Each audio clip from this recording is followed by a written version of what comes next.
Hello friends, welcome back to my channel. If you're new, my name is Shireen. I am a self-taught DIYer, and today I'm going to show you how I built a pergola all by myself with no prior experience. And if I can do it, you can do it too. Before we dive in, I want to mention that this video is sponsored by Simpson strong tie, and I will talk about them throughout this video. I will break up this video into 3 sections. Section number 1 is going to be the planning, section number 2 is going to be for preparing, and section number 3 is going to be for the actual build. And believe me when I tell you, it is going to be in your best interest to stick to this order of things for a successful build. Alright, let's dive in and start with planning. When planning my pergola, I leaned heavily on the Pergola Planner by Simpson Strong Tie. It's a free software. You can create an account online and it helps you design your pergola from A to Z. It takes you through all the steps and everything that you need. And at the end, you're able to export a report that gives you a material list of everything that you're gonna need to complete this build. And that report can even be used for permitting purposes if you needed one. Let's take a quick look at how this program works and how it could help you be successful with your build. If you go to strongtie.com and go here under solutions and projects, down here you will see the Pergola Planner. And as you can see, they have different types of software too. But today I will talk about the Pergola Planner because that's the one I've used. So if you click on it, you want to create an account. So just to show you how this works, I'm going to start with a new design and I'm going to call it my pool pergola. Maybe I'll build a pool next, I don't know. So here's a pergola to start. So over here, you can pick the different roofing you might want depending on the size of the pergola. Obviously, these two are more complicated than the first one, so I definitely went with the first one, which is just a basic pergola. And then down here is the rotation, like which way you want it to face. So it's also up to you. And then down here, you can decide on the size of the pergola. So I'm just gonna say that it's 10 feet wide by 10 feet deep by 10 feet high. And then if you go to the second tab over here, so these are all the icons that you will be using. And the second one over here is the spacing. So here you get to decide how far apart everything is. And the cool thing about this software is that it's designed with all the regulations in mind. So if you tell the software, I want a pergola on only 3 posts, it's gonna say, no, you need 4, you know? So that's the good thing is whatever design you end up with, you know it's gonna be sufficient and you know it's gonna be structurally safe. So it's kind of like a source to trust. Here you talk about your beams, how big do you want your beams to go, how far apart do you want them. So if I go like this, they don't stick out as much, but if I go like this, they stick out a lot. And because you are able to have both options, that means both options are structurally safe and you can choose whichever one that suits your space or suits your style. And then down here you have your posts. This setup right now is using 6 by 6. You can go bigger or you can go smaller. So if I go 4 by 4, it will adjust on the screen, or if I go 8 by 8, it will also adjust. And it's not just adjusting on the screen, it's adjusting the bases too and all the hardware that you need. So if I want to use an 8 by 8 post, the base down here is going to be different from a base that you can use for a 4 by 4 post. And that's the same for everything that you're deciding on here. So once you make your selections here, you move on to the next tab. And this is the rafter tail. I ended up with this design actually, but it's up to you to choose. And you don't necessarily have to make this decision right now. It doesn't impact anything at this point, but it's just something to start thinking about. And you could even decide later if you even have the time to do this extra step. Down here in this tab, you can add any walls or windows or doors depending on where your pergola is landing. Like if it's landing right next to the house, or if you want to anchor it to the house, you can make that selection here and it will factor that in the report that you will get later on. Down here, this is my favorite part. This is where all the connectors show up. So it tells you all the connectors that you might need. So it tells you all the connectors that you're gonna need and how many. For example, this T-strap connector, you don't need any based on the design that we have now, but this L-shaped connector, you need 8. And the cool thing is if you click on it, it shows up right here what that connector looks like, and it highlights that in the design right here, and right here, so you know where to use it when it's time to build. Moving on, this one is the base, for example. It tells you you need 4 and it highlights it down and so on. And if you go down to this section, this is just furniture and you can add it just for fun. Like we can add this table like this if you wanted to have a table in there, and maybe some chairs. Let's see, what's a good chair for that table? Maybe this one. Is that one looking good? Yeah, like this. You can even add some plants like this and so on. You get the point. And then down here, this is the report. So you can create a report or get a material list. The material list actually exports in a Excel sheet type form in case you wanted to export it or something. And the report is super neat. Look at this report. It has my design, sheet list. This tells me everything on each sheet.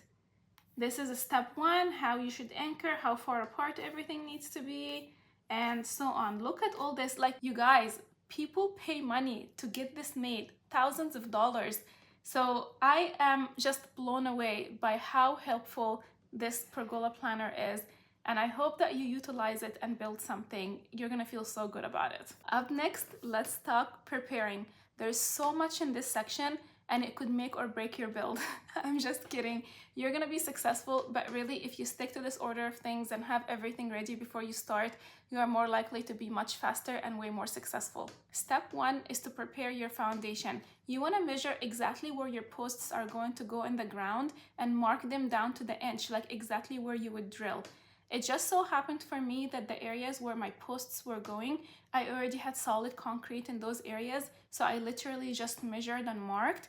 But if you don't have concrete in those areas, this would be the time to pour in concrete and then measure and mark before moving on. Next, you want to buy everything that you're going to need for this build, and this is when that report comes in handy from the Pergola planner because it lists all the materials out for you. For my Pergola, I use the outdoor accent decorative hardware from Simpson strong tie. They are made to last and look gorgeous in my space. In terms of tools, you're going to need a hammer drill, an impact driver, a regular drill, a level. Mine is about 5 feet long, so you want a big one, and a saw to cut the wood.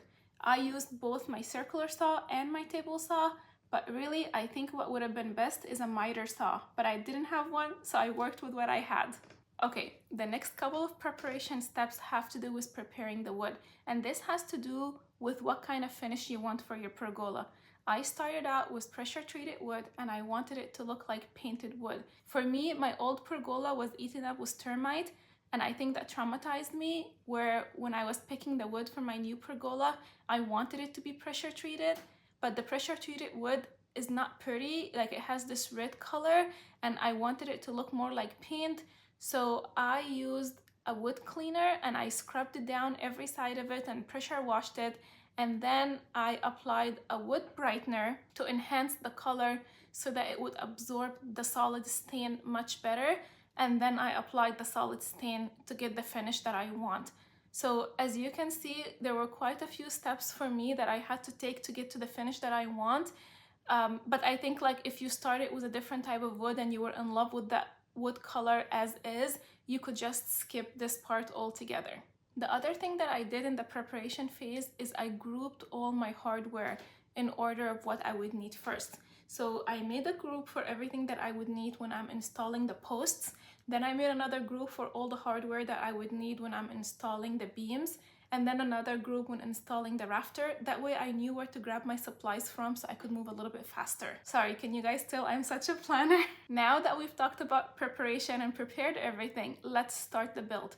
The first thing that I did, of course, was to drill the holes in the ground where I would anchor my posts. Now, because I have never done this before, I had no idea how big of a hole I need to drill, how deep it needs to go.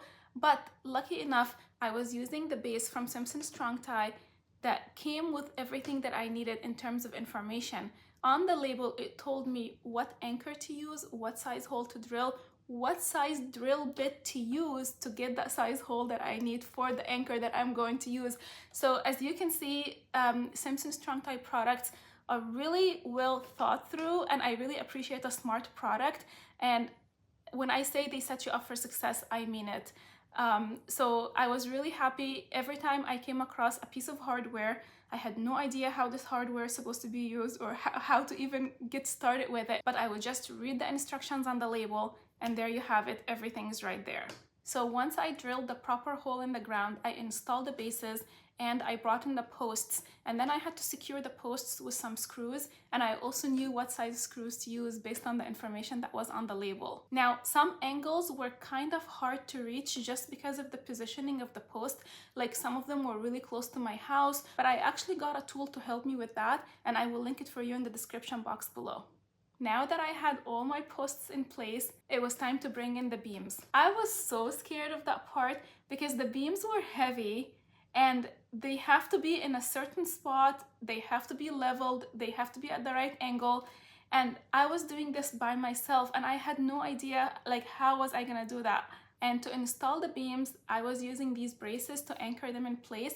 So I quickly got the idea of installing the brace first, and then I used the brace as a hanger to put the beams in.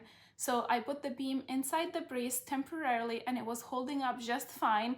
And then I moved my ladder from one post to another to level the post with the beam and to secure the beam in place. And when I was done with this part, I was so proud of myself because I honestly thought I might have to wait until the weekend for my husband to help me, but I was so proud of myself to do this on my own. After that, it was time to install the rafters. The rafters weren't that hard. It was just a matter of bringing them in and resting them on the top of the beams.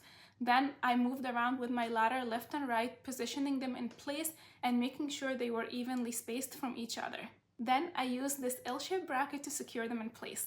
I feel like putting in the rafters was the moment that it started to look like a pergola, and it was also the easiest part.